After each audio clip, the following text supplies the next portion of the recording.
Deputy CM Pawan Kalyan పై అవమానకర వ్యాఖ్యలు చేసిన వారిపై కఠిన చర్యలను తీసుకోవాలని నెల్లూరు నగర జనసేన అధ్యక్షులు దుగ్గిశెట్టి సుజయ్ బాబు డిమాండ్ చేశారు. శ్రీనివాస్ యాదవ్, స్టాండప్ కమెడియన్ రఫీక్, అనుదీప్ కటికల, పవన్ కళ్యాణ్ ఆయన కుటుంబ సభ్యులపై అవమానకర వ్యాఖ్యలు చేసి శునకానందం పొందుతున్నారని మండిపడ్డారు. ఈ నెల 14న మంగళగిరిలోని బీసీవై పార్టీ కేంద్ర కార్యాలయంలో జరిగిన దీక్ష కార్యక్రమంలో శ్రీనివాస్ యాదవ్ పవన్ కళ్యాణ్ పై అవమానకర వ్యాఖ్యలు చేయడం ఆగ్రహాన్ని వ్యక్తం చేశారు.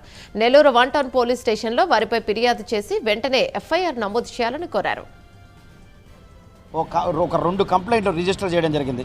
ఈ 2 కంప్లైంట్లు చేసేదానికి ముఖ్య ఉద్దేశం ఏంటంటే, ఈరోజు కొంచెం మంది వాళ్ళు సోషల్ మీడియాలో వాళ్ళ హవా పెంచుకునేదానికి, సోషల్ మీడియాలో వాళ్ళ ఫాలోయింగ్ పెంచుకునేదానికి మీరు కొన్ని చీప్ పనులు అయితే చేస్తున్నారు. మీరు ఏవైనా చేసుకోండి, అంతేగాని ఈరోజు ఆంధ్రప్రదేశ్లో ప్రజల కోసం ఈరోజు అన్నీ వదిలేసి, తన కుటుంబాన్ని వదిలేసి, తన విలాసవంతమైన జీవితాన్ని వదిలేసి ఈరోజు ఒక వ్యక్తి ఒక శక్తిగా మారి 11 సంవత్సరాలు ఎన్నో కష్టాలు పడి ఈరోజు అధికారంలోకి వచ్చి పేద ప్రజలకి ఏదో చేయాలనే తలంపుతో ఈరోజు వరల్డ్ రికార్డ్ చేసే విధంగా ఇప్పుడు దాకా ఆంధ్ర రాష్ట్రంలోనే కాదు, భారతదేశంలోనే కాదు, ప్రపంచంలో ఏ నాయకుడు చేయనటువంటి విధంగా ఈరోజు డెవలప్మెంట్ చేస్తున్న వ్యక్తిని చూసి మీకు కుళ్ళు పుట్టి ఈరోజు మీరు మాట్లాడే మాటలేంద్రా స్టాండప్ కమెడియన్లు అనే పేర్లతో ఈరోజు రఫీక్ అనేవాడు ఒకడు, అదేవిధంగా మరొకడు ఉన్నాడు అనుదీప్ కట్టికల అనేవాడు ఒకడు.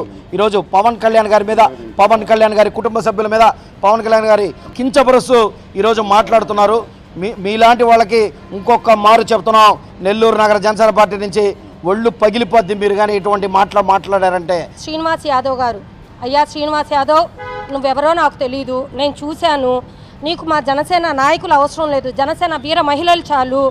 నువ్వు ఏ టైం చెప్తే ఆ టైము, ఏ సెంటర్ చెప్తే ఆ సెంటరు రా, నువ్వా మేమా అనేది తేల్చుకుంటాం. మా పవన్ కళ్యాణ్ గారి జోలికి వస్తే నేను గుడ్డలు ఊడదీసి ఏం చెయ్యాలో చేస్తావు, నీ ఇష్టం చెప్తున్నాము. కొట్టిన చోట కొట్టకుండా కొడతాను అనుకుంటున్నావేమో. నువ్వు ఏమనుకుంటున్నావు? మా పవన్ కళ్యాణ్ గారి గురించి మాట్లాడతావా? అర్హత ఉందా నీకు? మా పవన్ కళ్యాణ్ గారి గురించి మాట్లాడే అర్హత నీకుందా? ఏమనుకుంటున్నావు? నువ్వు ఎలా పడితే అలా మాట్లాడుతున్నావు.